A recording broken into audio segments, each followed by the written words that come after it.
bersama guru yang cinta dan bersahabat. Kenali potensi dan emosi dan ekspresi dan nyaman dan juga menggembirakan.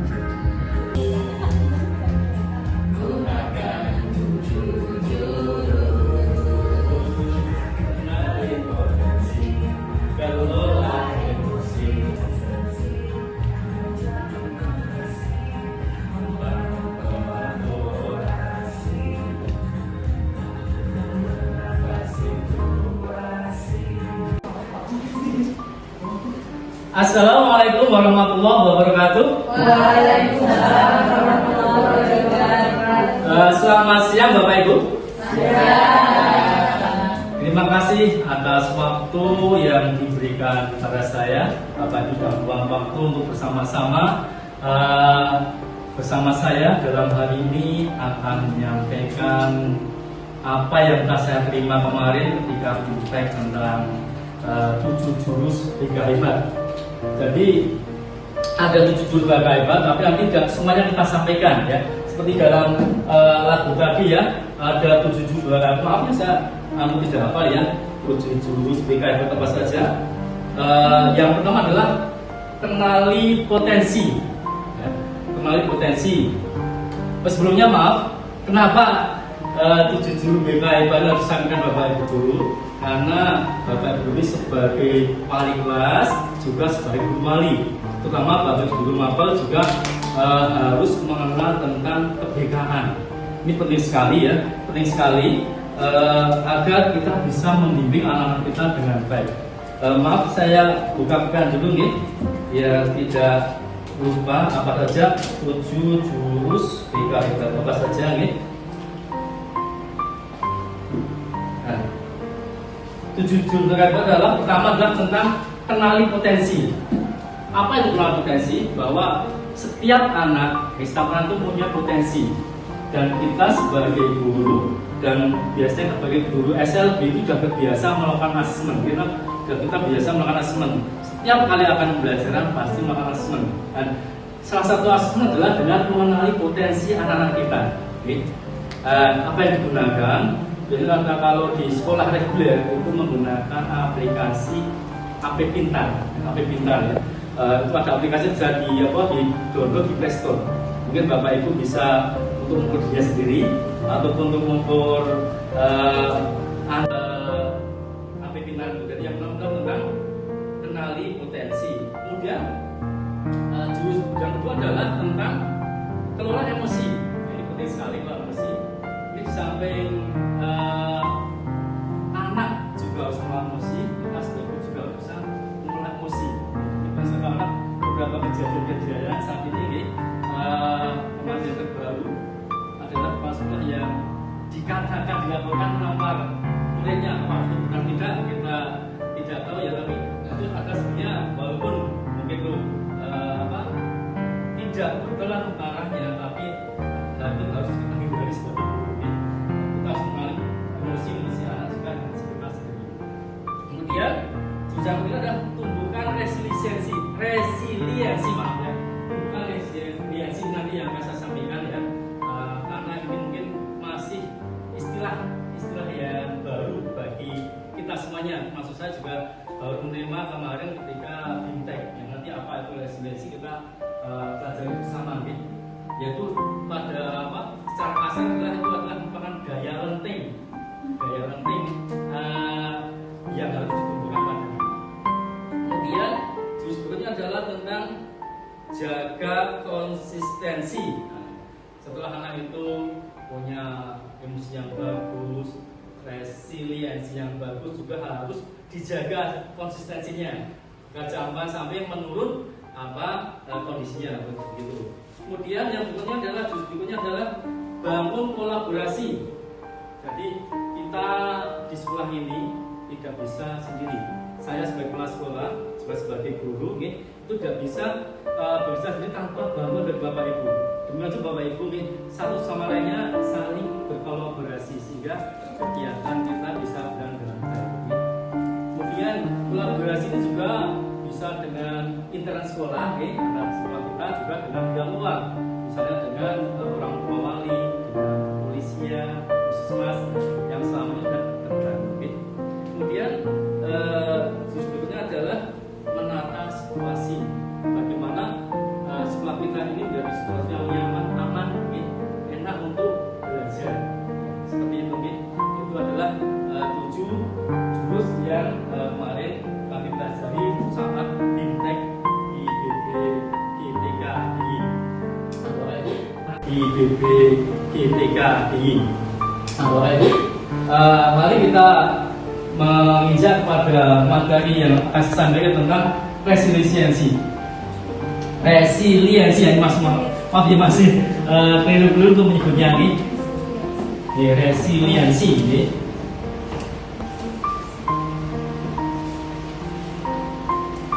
Ini kalau kita pada anak-anak ini banyak kita bermain kartu ya. Sebenarnya kalau saat ini main kartu juga sebenarnya main kartu ya. Di sana jangan dibagi beberapa kelompok main kartu membangun membangun menara, diajak membangun menara. Kemudian setelah belum bangun menara itu ditiup ya. Mungkin nanti ada yang hancur, ada yang tetap. Nah, setelah menara itu dibuat roboh ya. Kemudian per kelompok anak-anak ditanya perasaannya bagaimana, Ini Bapak Ibu, maksud ini adalah bukan sekedar tentang membangun menaranya. Ini adalah untuk belajar merefleksikan. Saya yakin Bapak Ibu ya, kita hidup ini kan pasti tidak lurus-lurus saja. Buatan itu ya, pasti ya mengalami situasi yang tidak enak juga. Contohnya maaf ya, Bu Gita ini di rumah juga petani lombok mungkin pernah tidak mengalami gagal panen sering ya. Terus bagaimana rasanya?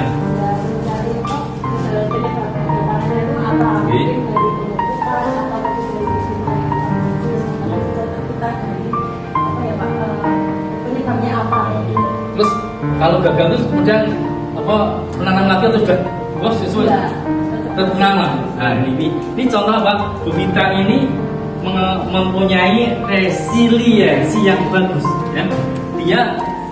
Dia pernah gagal ketika menanam lombok.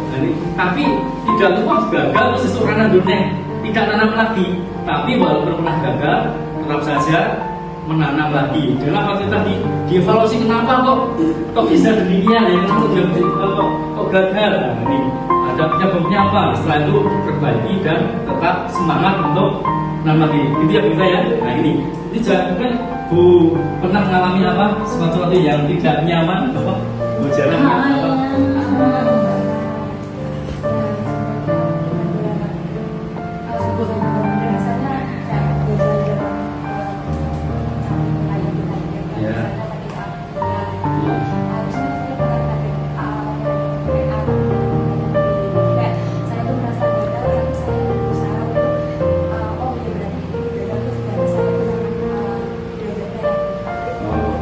tetap semangat ya. Ini juga contoh yang lain tentang resiliensi. Dan saya kira Bapak Ibu ya, karena kita adalah sebagai ibu, bapak guru, tentunya saya yakin Bapak Ibu sudah mempunyai daya lenting yang kuat. Nah, ini beda dengan anak kita. Anak kita harus senantiasa ditumbuhkan daya resiliensinya, maaf ya. Nah, ini ada video salah satu ini.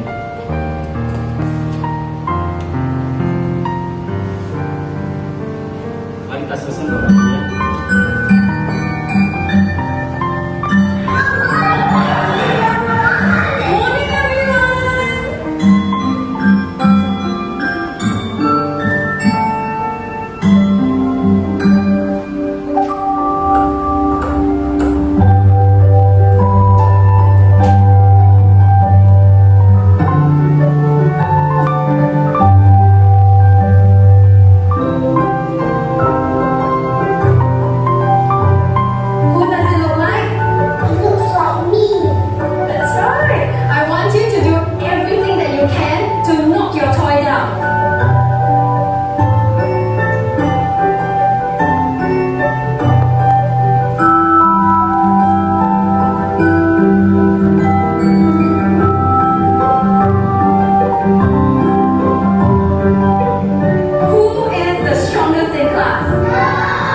dari cerita tadi apa yang bisa kita tangkap positif perjalanan? Ya, setiap kegagalan misalnya jatuh, dia akan bisa bangkit lebih cepat, dia akan lebih kuat. Yang lainnya mungkin dari mengamati film tadi apa yang ada di sana? Apa kan bagaimana komunikasi anak dengan guru? Guru Bagaimana? memberikan kesempatan untuk siswa mau berekspresi, Ya. siswa untuk mengungkapkan apa yang mereka lihat, apa yang mereka rasakan, sampai akhirnya mereka mencoba bahwa mainannya itu dipukul, itu jatuh, tapi ternyata bisa. Ya, oke. Tepuk tangan bisa selesai. Jadi Bapak Ibu ya, ini permainan tadi adalah menunjukkan bahwa pembelajaran ternyata pembelajaran itu bisa apa ya, membanggakan anak-anak yang masih kecil ya, kan usia TK gitu, usia TK, tapi mereka bisa mengungkapkan pendapatnya. Ini yang harus kita ikuti, kita apa ya, kita belajar bersama ya. Bagaimana kita pernah desa ya, pernah yang mungkin dianggap punya keterbatasan, bagaimana mereka minta untuk bisa berpendapat. Saya yakin mereka punya pendapat. Apapun mungkin mereka tidak bisa katakan, mungkin bisa dengan apa yang dia lakukan. Penting. Maka kita biasakan anak-anak kita untuk ya dapat mengembangkan ide-idenya. Dan tadi dalam pertemuan tadi benda yang dilempar benda dipukul ya, pukul kencang sekali ya. Nah sekali setelah jatuh bangkit lagi. Itulah contohnya resiliensi yang disampaikan Bu Vita juga Bu Roja tadi ya, itu adalah resiliensi. Ada contoh yang lain ya, contoh video yang lain tentang gambaran tentang resiliensi.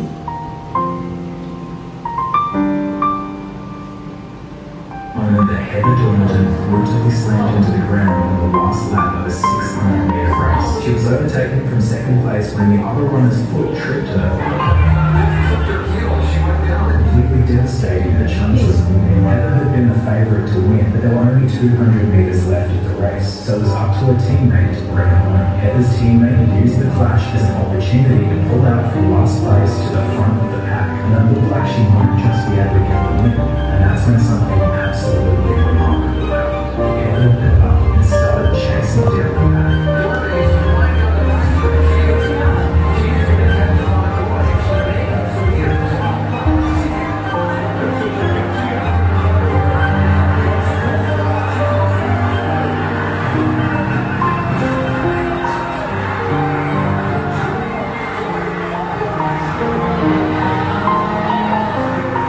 This is the moment that Heather Dornton brutally slammed into the ground on the last lap of a 600-meter race. She was overtaken from second place when the other runner's foot tripped her, completely devastating her chances of winning. Heather had been the favourite to win, but there were only 200 meters. Ini Bapak Ibu, ini gambaran juga tentang resiliensi. Mungkin ada yang mau menyampaikan apa saja mungkin Mas. Gambaran apa yang bisa kita petik dari Hikmah? Ya, kalau saya itu adalah semangat juangnya.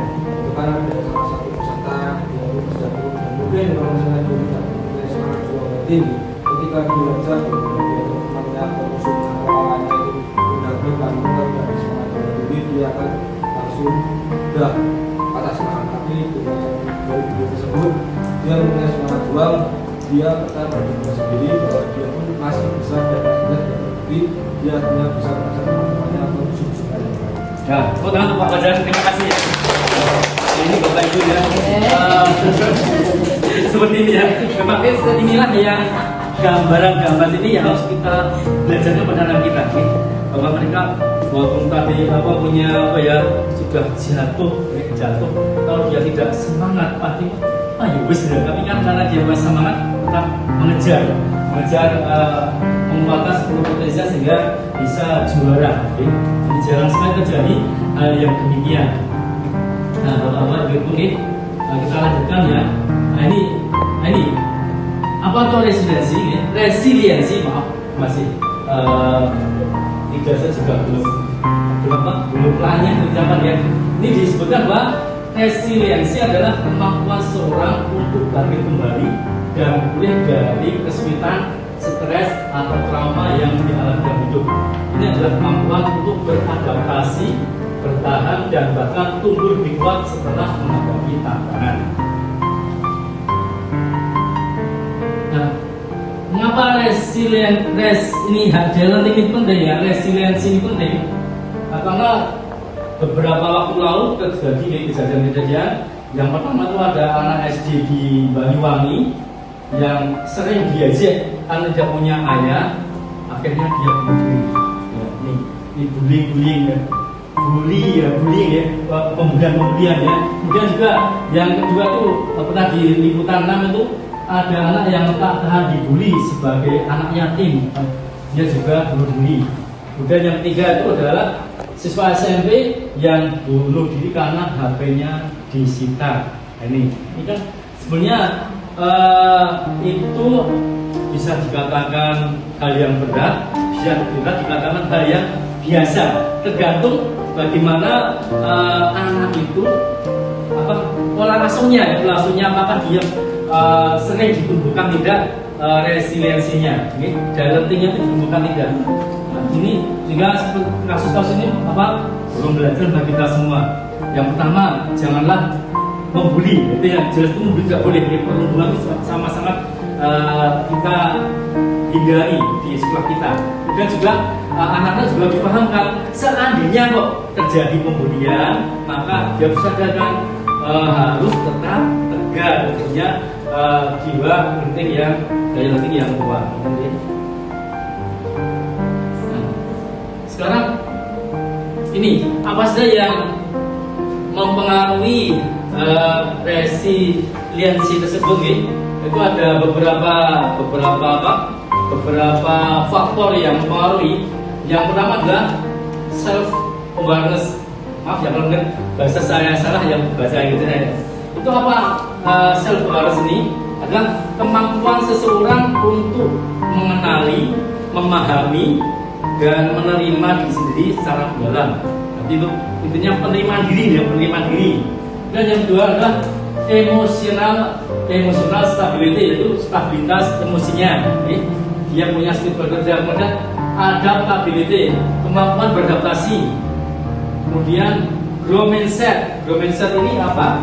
Growth mindset adalah pola pikir yang percaya bahwa kemampuan dan kecerdasan dapat dikembangkan, bahwa ada daya tumbuh ya, ada daya tumbuh pada diri seorang.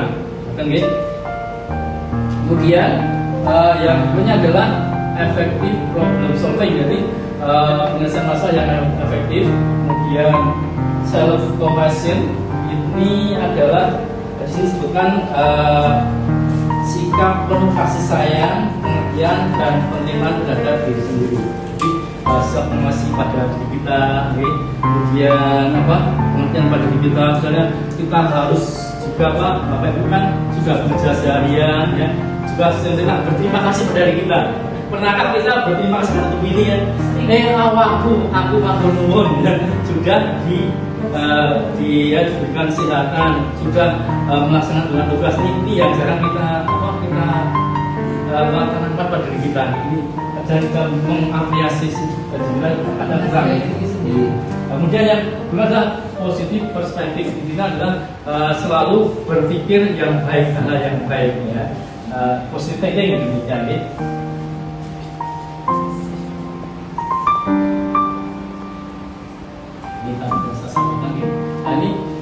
Ini perbedaan tentang fixed mindset dan growth mindset. Jadi dalam ini adalah yang paling banyak berpengaruh adalah growth mindset, ya, growth mindset. Ini bagi seorang yang mempunyai pemikiran fixed mindset, itu kesusahan adalah saya bisa sukses jika saya punya bakat. Saya tidak bisa sukses, mungkin ya. Aku di bakat pasti bisa sukses. Nah, dia pikirnya seperti itu. Tapi bagi orang yang mempunyai growth mindset, dia pikirnya adalah saya bisa sukses dengan berusaha. Nah, jadi semua orang akan sukses apabila berusaha, bukan karena bakat bawaan. Kemudian tentang kegagalan, orang yang berpikir fixed mindset, maka dia akan mengatakan bahwa dia nanti akan mengalami kegagalan. Contoh ujian apa? Nah, itu contohnya kamu hebat ya. Kamu hebat ujian nih. Seharusnya kita bukan memberikan ujian, tapi ketika anak itu berprestasi itu dengan kata-kata kamu sudah bisa dirimu. Nah, ini dan seterusnya ya. Ini contoh-contoh pujian dan juga doa yang sangat-sangat berbeda. Nah, artinya kita nggak apa-apa, kamu sudah berusaha, kamu sudah latihan. Saat ini belum juara tidak apa-apa, masih ada waktu yang akan datang untuk berprestasi kembali. Jadi Bapak Ibu sekalian, dari apa yang telah kita pelajari bersama tentang resiliensi atau learning adalah hal yang penting sekali untuk kita belajarkan pada diri kita sendiri, keluarga kita, anak-anak kita, juga pada siswa kita. Terlebih siswa kita siswa luar biasa yang harus butuh pendampingan dengan teliti. Ya. Harapannya dengan kita mempelajari ini, kita bisa menerapkan pada dalam pembelajaran kita sehari-hari. Terima kasih sekali atas berkat Bapak Ibu. Semoga apa yang saya sampaikan ada manfaatnya. Ya. Tetap mari kita semangat. Demikian. Saya mohon maaf. Wassalamualaikum warahmatullahi wabarakatuh. Waalaikumsalam.